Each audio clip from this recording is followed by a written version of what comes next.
Marvel dark as comic के पहले part में आपने देखा कि मार्वल की अर्थ पे ऐसा खतरा आ गया है जिसने वांडा जैसी पावरफुल विच को भी सेकंडों में खत्म कर दिया। पृथ्वी पर पूरी तरह से अकाल पड़ गया और फिर भी बचे हुए हीरोज ने अपनी एक नई दुनिया खड़ी की जहां चारों तरफ सुख और शांति थी। लेकिन ये चीज ज्यादा दिन तक नहीं टिकी जब एपोकैलिप्स ने दुनिया को फिर से खत्म करने के लिए आयरन मैन को किडनैप कर लिया। ये थी कहानी डार्क एज कॉमिक के पार्ट 1 की। तो अगर आपने अभी तक पार्ट 1 नहीं देखा है तो ऊपर शो हो रहे आई बटन पे क्लिक करके या कमेंट सेक्शन में दिख रहे कमेंट से आप क्लिक करके उस वीडियो को भी देख सकते हो। तो हेलो वेबटास्टिक फैंस, मेरा नाम है सत्यम मिश्रा और तुम्हारी फरमाइशों और समय को सराखों पर रखते हुए आते हैं इसके पार्ट 2 पर। टोनी के गायब होने के बाद ब्लेड और वुल्वरीन उसकी गुफा में आते हैं। अब यहाँ ध्यान देना, वुल्वरीन लॉरा वाली है, लोगन वाली नहीं। पेपर पॉट्स उन्हें बताती है कि टोनी स्टीव के साथ गया था, पर लॉरा बोलती है कि ये स्मेल स्टीव की नहीं बल्कि मिस्टीक की है। वो उसकी स्मेल का पीछा करते हैं जहाँ से वो गायब हुआ था।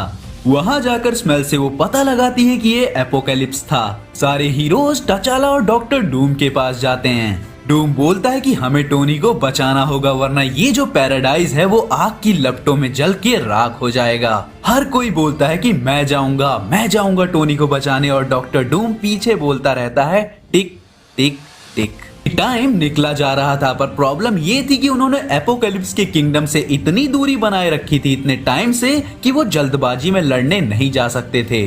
तभी टचाला बोलता है कि कोई है जो जल्दबाजी में भी जा सकता है। उनका प्लान था कि क्विक सिल्वर अंदर घुसकर बाहर भी आ जाएगा और एपोकैलिप्स को पता तक नहीं चलेगा। पर पिएट्रो को वहां अपना डैड मैग्नीटो दिखा और उसे बचाने के चक्कर में वो शॉक लग के वहीं गिर गया। ऑक्टेवियस बोलता है कि अब इसे भी पकड़ लेते हैं, लेकिन एपोकैलिप्स कहता है कि नहीं, इसे वापस जाने दो और वो वापस टचाला के पास आ जाता है। लेकिन ट्विस्ट यहाँ पे ये आता है कि अब पिएट्रो भी पर्पल मैन के कंट्रोल में था। वो वापस आकर सबसे पहले ओकोई को ही मार देता है। जॉनी स्टॉर्म यानी अपना ह्यूमन टॉर्च फ्लेम ऑन बोलता है, लेकिन उतने में पिएट्रो उसके अंदर भाला घुसा के उसे भी मार देता है।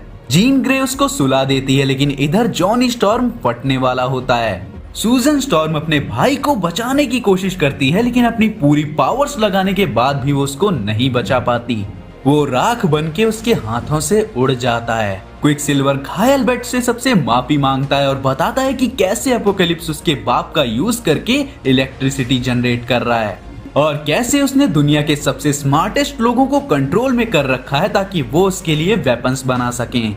पर जैसे ही वो रीड रिचर्ड्स का नाम लेता है, सूजन स्टॉर्म शॉक हो जाती है। उसका बेटा, उसका हस्बैंड दोनों गायब थे और अपने भाई को तुरंत खोने के बाद उसमें एक उम्मीद जागती है कि शायद रीड अभी भी जिंदा हो। इधर एपोकैलिप्स किसी के साथ तैयारी करता है। वो बोलता है कि हम तीनों तैयार हैं और हम देखते हैं वेनम और कार्नेज का मिक्स, लेकिन उसके अंदर कौन है, उसका होस्ट कौन है, ये नहीं दिखाया जाता। और अब तो उन्हें अटैक करना ही था। अगले इशू का स्टार्ट होता है टचाला और स्टॉर्म के किस से, जब वो बहुत सारे रेफ्यूजीज को अफ्रीका लाती है वकांडा की सुरक्षा में। क्योंकि यूरोप पे एपोकैलिप्स का राज था तो टचाला वहां से सबको बचा के लाना चाहता था उस शिप यानी हेली कैरियर से जो बिना बिजली के अब शिप बन चुका था। पेपर आयरन आर्मर पहन के निक फ्यूरी से शिप मोड़ने को कहती है। सूजन स्टॉर्म बोलती है कि एक छोटी बोट दे दो, हम चले जाएंगे। पर निक फ्यूरी बोलता है कि अगर नेमर बीच में आ गया तो तुम्हें रेस्क्यू कर जाना पड़ेगा। तो स्टॉर्म बोलती है कि हमें हमारे किंगडम को भी बचाना है तो जल्द से जल्द यूरोप जाया जाएगा। सूजन की बेटी मून गर्ल को एल्सा ब्लडस्टोन ब्लेड को और मेरी जेन पीटर को गुड बाय बोलती है मिशन के लिए। हाँ, ये एल्सा वही वेयरवुल्फ बाय नाइट वाली ही कैरेक्टर है। निक फ्यूरी पीटर को बोलता है कि मैं खुश हूँ कि मुझे ये शांत और खूबसूरत दुनिया देखने को मिली। इधर डॉक्टर डूम प्लान बनाता है एपोकैलिप्स को खत्म करके यूरोप को फ्री करने का। तभी वो किसी के चिल्लाने की आवाज सुनते हैं। पीटर की बेटी और जेसिका जोन्स की बेटी चुपके से शिप पर आ गए थे।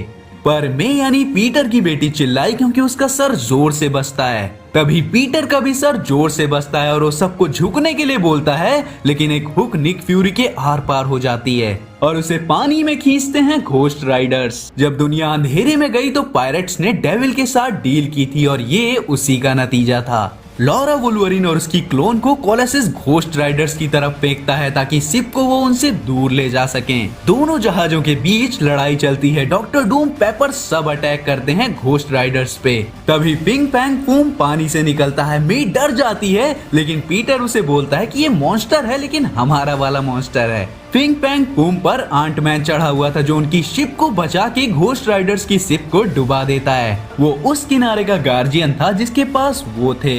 उनकी शिप बच जाती है। आंटमैन उनसे पूछता है कि ट्रिप कैसी थी, तो वो बोलते हैं कि हमने किसी अपने को खो दिया। निक फ्यूरी, जो कुछ मोमेंट पहले ये बोल रहा था कि अच्छा है कि मैं ये सब देखने के लिए जिंदा हूँ, और अब हमें एक और दोस्त को अवेंज करना पड़ेगा एक दूसरे को प्रोटेक्ट करते हुए। और यहीं पर ये इशू खत्म हो जाता है और अब इस कहानी का लास्ट पार्ट बचा है। लास्ट टाइम मैंने बोला था इसके पार्ट 1 पर 20 के व्यूज लाने का, जो कि हुए नहीं, लेकिन इस वाले पर तो जरूर कर देना, ताकि फ्यूचर में मैं तुम्हारे फेवरेट हीरोज की और अच्छी स्टोरीज ऐसे ही बता सकूं। तो इस वीडियो का लाइक टारगेट रखते हैं 2000 लाइक्स, तो जल्दी से कंप्लीट कर देना। और मैं मिलता हूं किसी और वीडियो में, तब तक के लिए बी फैंटास्टिक।